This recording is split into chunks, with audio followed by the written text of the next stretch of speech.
بسم اللہ الرحمن الرحیم السلام علیکم ورحمۃ اللہ وبرکاتہ نحمدہ ونصلی علی رسولہ الکریم اما بعد۔ سجدے میں آنکھیں بند کرنا کیسا ہے؟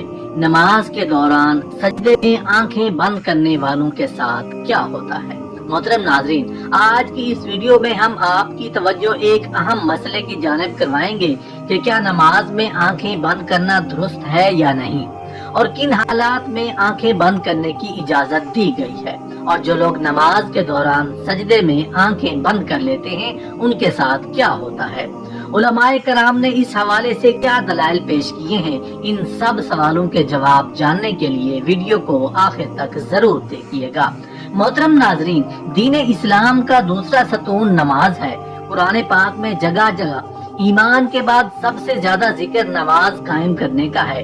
نماز بندے کو اپنے رب کے اتنا قریب کر دیتی ہے کہ اتنی قربت کسی بھی دوسرے عمل کے ذریعے اور کسی بھی دوسری حالت میں حاصل نہیں ہو سکتی۔ نماز قائم کرنے کی بدولت ہی مسلمان اللہ کی یاد، اس کا قرب، اس کی حضوری، اس کی ہم کلامی جیسی نعمتوں سے فیض یاب ہوتا ہے۔ اور سجدہ جو نماز میں کیا جاتا ہے، یہ ایسی حالت ہوتی ہے کہ انسان اپنا ماتھا، اپنی پیشانی، جو کہ انسانی جسم کا سب سے معتبر حصہ ہے، اللہ کے حضور میں اپنا ماتھا، اپنی پیشانی زمین پر لگا دیتا ہے۔ اپنی پیشانی کو زمین پر کیوں لگاتا ہے؟ اس لیے کہ وہ ظاہر کرتا ہے کہ میری یہ معتبر پیشانی اللہ کے حکم کے آگے زیر ہو چکی ہے۔ یہ میرے رب کا حکم تھا کہ اپنی پیشانی کو سجدے میں زمین پر لگاؤ۔ یا اللہ، میں نے تیرے حکم کی تعمیل کی، میں اکڑا نہیں، میں اترایا نہیں، میں نے اپنے جسم کا معتبر حصہ تیرے حکم کی خاطر جھکا دیا۔ یہی وجہ ہے کہ سجدے انسان کو اللہ کا مقرب بنا دیتے ہیں، اللہ کی قربت حاصل ہو جاتی ہے۔ سجدے کرنے والا انسان اللہ کا پسندیدہ انسان بن جاتا ہے، مقرب بن جاتا ہے۔ کیا دین کی روح اور بندگی کی معراج ان چیزوں کے سوا اور بھی کچھ ہو سکتی ہے؟ ظاہر ہے کہ نہیں ہو سکتی۔ ایمان کی جڑوں کو نمی اور تازگی صرف اللہ تعالیٰ کی ذات سے ہی ملتی ہے۔ جس درخت کی جڑوں کو نمی اور تازگی نہ ملے تو وہ سوکھنے لگتا ہے اور پھلتا پھولتا بند کر دیتا ہے۔ اس لیے جس شخص کا دل اللہ تعالیٰ کی ذات سے غافل ہو، اس کا ایمان مرجھا جاتا ہے۔ نیک اور صالح شخص صرف وہی ہو سکتا ہے جس کے اندر ایمان کی تازگی موجود ہو، اور ایمان اسی کا تازہ ہو سکتا ہے جس کے دل میں اللہ تعالیٰ کی یاد کھر کر گئی ہو۔ نماز کی بہت بڑی اہمیت ہے۔ مسلمان اور کافر میں فرق کرنے والی نماز ہی ہے۔ نماز یعنی جو نماز پڑھتا ہے وہ مسلمان ہے، اور جو نماز نہیں پڑھتا وہ کافر ہے۔ محترم ناظرین، سیدہ فاطمہ الزہرا رضی اللہ عنہا نے کبھی بھی نماز قضا نہیں فرمائی۔ یہ ہمارے زمانے کی عورتیں کہتی ہیں کہ گھر میں کام زیادہ ہوتا ہے، تھکاوٹ ہو جاتی ہے، نماز کا ٹائم نہیں ملتا، تلاوت کا ٹائم نہیں ملتا۔ ایک مرتبہ رسول اللہ صلی اللہ علیہ وآلہ وسلم اپنی بیٹی سیدنا فاطمہ الزہرا رضی اللہ عنہا کے گھر تشریف لائے۔ فاطمہ الزہرا رضی اللہ عنہا نماز پڑھ رہی تھی، کھڑی ہونے لگی تو نماز کے لیے دھڑام سے نیچے گر پڑی، پھر کھڑی ہونے لگی، پھر گر پڑی، پھر کھڑی ہوئی، پھر گر پڑی، 5 مرتبہ گری۔ نماز کے بعد رسول اللہ صلی اللہ علیہ وآلہ وسلم نے اپنے جگر گوشہ سے پوچھا، بیٹی کیا بات ہے؟ عرض کیا، یا رسول اللہ صلی اللہ علیہ وآلہ وسلم، آپ کی بیٹی کا 5 دن سے فاقہ ہے۔ سیدنا فاطمہ الزہرا رضی اللہ عنہا جو جنت کی ساری عورتوں کی سردار ہیں، ان کا یہ حال ہے۔ اپنی بیٹیوں بہنوں کو حضرت فاطمہ الزہرا، حضرت زینب رضی اللہ عنہا کے قصے سنایا کرو تاکہ ان کا نماز پر یقین پیدا ہو۔ ذرا غور سے سننا اور یاد رکھنا کہ مسجدوں میں جو لاؤڈ اسپیکر لگے ہوئے ہیں یہ ہمیں پکڑوائیں گے۔ قیامت کے دن ان کی وجہ سے بڑی پکڑ ہوگی، انسان کا بڑا نقصان ہوگا۔ جتنی زیادہ آذان سنتے ہو اور مسجد میں نہیں جاتے، اتنی ہی ڈبل گناہ ہے۔ صبح کے وقت میں ہر چیز اٹھتی ہے، چرندے، پرند، چھوٹی موٹی تمام مخلوق اللہ کا نام لیتی ہے، اور یہ مسلمان سوئے پڑے ہوتے ہیں، آدھی رات تک گانے بجانے میں مشغول رہتے ہیں۔ حدیث پاک میں آتا ہے، قرآن کریم میں بھی ہے کہ درختوں کے پتے بھی اللہ کا نام لیتے ہیں، پتھروں کے کنکر بھی اللہ کا نام لیتے ہیں، زمین آسمان کے درمیان میں سمندر کا قطرہ قطرہ اللہ کا نام لیتا ہے، دریا کا قطرہ قطرہ اپنے اللہ کو یاد کرتا ہے اللہ کے ذکر سے، اور نماز جیسے عظیم کام سے صرف انسان ہی غافل ہے۔ محترم ناظرین، ہم آپ کو نماز میں آنکھیں بند کرنے کے حوالے سے فقہا کی کیا رائے ہے وہ بھی بتائیں گے، لیکن اس سے پہلے ضروری ہے کہ رسول اللہ صلی اللہ علیہ وآلہ وسلم کی نماز کیسی تھی اس حوالے سے بات کی جائے، کیونکہ حدیث پاک کا مفہوم ہے کہ تم نماز ویسے ہی ادا کرو جیسے تم نے مجھے ادا کرتے ہوئے دیکھا ہے۔ تو ناظرین، اس لیے ضروری ہے کہ رسول پاک صلی اللہ علیہ وآلہ وسلم کی نماز کی حالت کے بارے میں جاننا چاہے۔ اللہ کے نبی یہ نماز کس طرح سے ادا کرتے تھے؟ اللہ تعالیٰ کے محبوب بندوں میں انبیاء کرام علیہ السلام، صحابہ کرام رضوان اللہ تعالیٰ علیہم اجمعین اور اولیاء کرام رحمت اللہ علیہ، اللہ تعالیٰ نے انہیں اپنی رحمت خاص سے نوازا اور انہیں مقام عبدیت سے سرفراز کیا۔ ان محبوب ہستیوں کی نماز میں بے پناہ محویت، خشوع و خضوع تھا۔ رسول اللہ صلی اللہ علیہ وآلہ وسلم اعلان نبوت سے پہلے بھی غار حرا میں کافی عرصہ عبادت الہی میں مصروف رہے، مگر جب آپ صلی اللہ علیہ وآلہ وسلم نے اعلان نبوت فرمایا تو آپ صلی اللہ علیہ وآلہ وسلم کو نماز کا حکم ملا اور آپ صلی اللہ علیہ وآلہ وسلم اس پر کاربند ہو گئے۔ ابتدا میں آپ چھپ کر نماز ادا کیا کرتے تھے۔ رسول اللہ صلی اللہ علیہ وآلہ وسلم کی نماز مثالی ہے، آپ کی نماز میں حد درجے کی مثال تھی، گویا کہ آپ کی نماز کامل تھی۔ آپ صلی اللہ علیہ وآلہ وسلم نفلی نمازوں میں بھی خشیت الہی سے اشک بار ہو جاتے اور اللہ تعالیٰ کی طرف اتنی لگن اور محبت سے توجہ ہوتے کہ دنیا کے ہر خیال سے بے نیاز اور بارگاہ رب العزت کے بالکل قریب ہو جاتے۔ اللہ تعالیٰ کے حضور آپ صلی اللہ علیہ وآلہ وسلم جیسی کامل اور مقبول نماز نہ کوئی پڑھ سکا نہ کوئی پڑھ سکے گا۔ آپ تہجد پڑھا کرتے تھے اور شروع میں آپ صلی اللہ علیہ وآلہ وسلم پر نماز تہجد فرض تھی۔ اس کے کچھ عرصے کے بعد صبح و شام آپ صلی اللہ علیہ وآلہ وسلم نے 2 رکعتیں پڑھنا شروع کر دی۔ اس کا ذکر قرآن پاک میں یوں ہوا، صبح و شام اپنے پروردگار کا نام یاد کیا کرو اور رات کے وقت دیر تک اس کو صدا کیا کرو، اس کی تسبیح کیا کرو۔ مفسرین کا کہنا ہے کہ رات کو اٹھ کر دیر تک نماز پڑھنے کا حکم 1 سال تک باقی رہا۔ اس کے بعد رات کی نماز فرض کی بجائے نفل ہو گئی۔ تہجد کے نفل ہو جانے کے بعد بھی رسول اللہ صلی اللہ علیہ وسلم شب میں کثرت سے نماز پڑھا کرتے تھے اور بڑی قرات کیا کرتے تھے۔ بعد میں جب 5 نمازیں باجماعت فرض ہو گئیں تو آپ صلی اللہ علیہ وسلم نے آخری دم تک اس فریضے کو بڑے احسن طریقے سے سر انجام دیا۔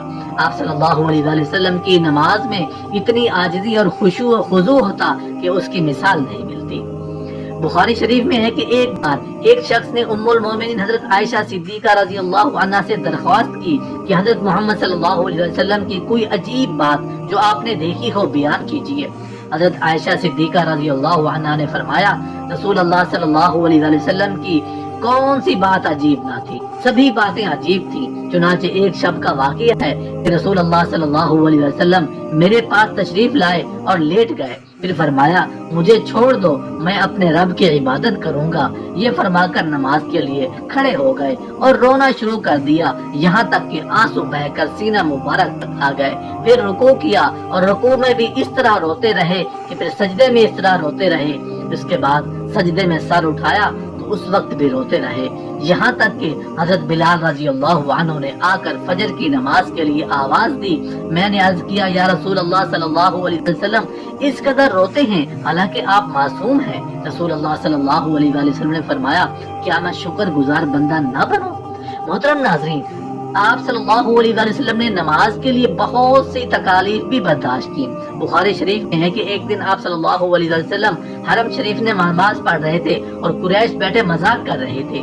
ابو جہل نے کہا، کاش اس وقت کوئی جاتا اور اونٹ کی اوجھڑی نجاست سمیت اٹھا لاتا، اور محمد صلی اللہ علیہ وسلم جب سجدے میں جاتے تو وہ ان کی گردن پر ڈال دیتا۔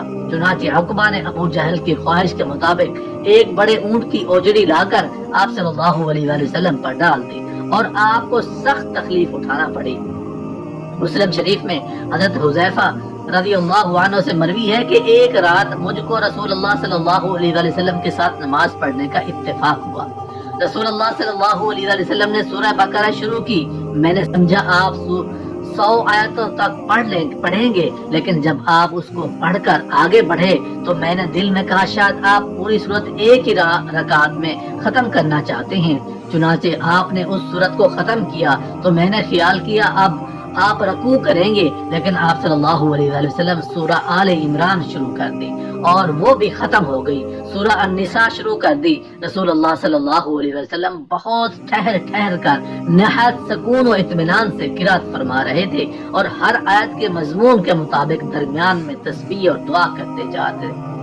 اس کے بعد رسول اللہ صلی اللہ علیہ وسلم نے رکوع کیا اور رکوع میں بھی قیام کے برابر توقف کیا فرمایا، پھر کھڑے ہوئے اور اتنی ہی دیر کھڑے رہے، پھر سجدہ کیا اور سجدے میں بھی اس قدر دیر فرمائی۔ حضرت عوف رضی اللہ عنہ کہتے ہیں کہ ایک رات میں رسول اللہ صلی اللہ علیہ وسلم کے ساتھ تھا۔ رسول اللہ صلی اللہ علیہ وسلم نے مسواک کیا، وضو فرمایا، نماز کے لیے کھڑے ہو گئے۔ میں بھی رسول اللہ صلی اللہ علیہ وسلم کے ساتھ نماز میں شریک ہوا۔ رسول اللہ صلی اللہ علیہ وسلم نے ایک رکعت میں پوری سورہ بقرہ پڑھ ڈالی۔ جہاں رحمت کی آیت آتی ہے ٹھہر جاتے اور دیر تک رحمت کی دعا مانگتے رہتے۔ سورت کے آخر پر رکوع کیا اور اتنی دیر تک رکوع میں رہے جتنی دیر سورہ بقرہ کے قرات میں لگی تھی۔ رکوع کے بعد اتنا ہی طویل سجدہ کیا۔ دوسری رکعت میں سورہ آل عمران پڑھی۔ اسی طرح ہر رکعت میں پوری ایک سورت پڑھتے رہے۔ تو محترم ناظرین، رسول اللہ صلی اللہ علیہ وسلم اس طرح سے نماز پڑھا کرتے تھے۔ کیا ہم نے کبھی غور کیا ہم کس طرح سے نماز ادا کرتے ہیں؟ کیا ہماری نماز میں کوئی ایک سورت مکمل پڑھی جاتی ہے؟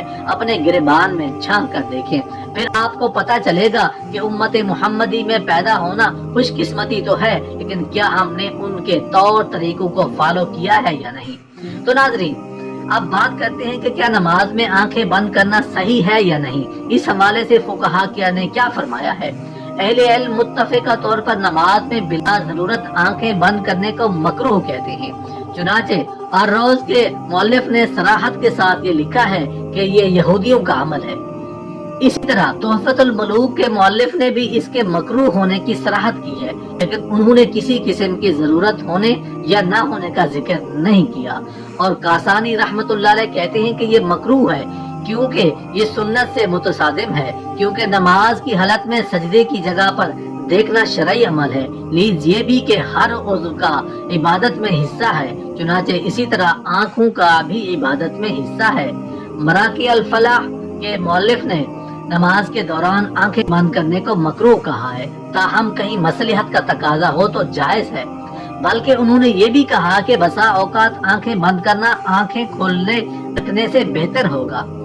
امام عاص بن عبدالسلام رحمت اللہ علیہ نے اپنے فتویٰ میں ضرورت کے وقت آنکھیں بند کرنے کی اجازت دی ہے۔ اگر اسے نماز میں خشوع زیادہ پیدا ہونے کا امکان ہو تو آنکھیں بند کی جا سکتی ہیں، جبکہ ابن قیم رحمت اللہ علیہ نے زاد المعاد میں صراحت کے ساتھ لکھا ہے کہ اگر آنکھیں کھول کر رکھنا ضروری ہے اور اگر آنکھیں بند کر کے رکھنے سے زیادہ خشوع پیدا ہوگا، مثلا کوئی ایسے نقش و نگار یا کوئی اور چیز موجود ہے جس سے خشوع میں خلل پیدا ہوتا ہے، تو پھر قطعی طور پر مکروہ نہیں ہے، بلکہ ایسی صورت میں آنکھیں بند کرنے کو مستحب کہنا مقاصد شریعت سے مکروہ کہنے کی نسبت قریب تر ہے۔ تو ناظرین، فقہا کے فرمان کے مطابق ہم نے دیکھا کہ کیا نماز کے دوران آنکھیں بند کی جا سکتی ہیں یا نہیں۔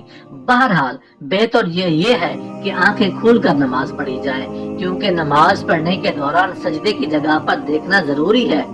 ناظرین، آخر میں اللہ تعالیٰ سے دعا ہے کہ اللہ تعالیٰ ہمیں دین کی سمجھ عطا فرمائے، ہماری نمازوں میں خشوع خضوع پیدا فرمائے، جس طرح رسول اللہ صلی اللہ علیہ وسلم نے زندگی گزاری ہے انہی کے نقش قدم پر چلنے کی توفیق عطا فرمائے۔ ہم رسول اللہ صلی اللہ علیہ وسلم پر سنتوں پر عمل کرنے والے بن جائیں، ہمارا جینا مرنا رسول اللہ صلی اللہ علیہ وسلم کی اتباع میں گزرے، ہم رسول اللہ صلی اللہ علیہ وسلم کے سچے پکے امتی بن جائیں۔ یا اللہ پاک ہمارا خاتمہ ایمان پر فرمانا، آمین یا رب العالمین۔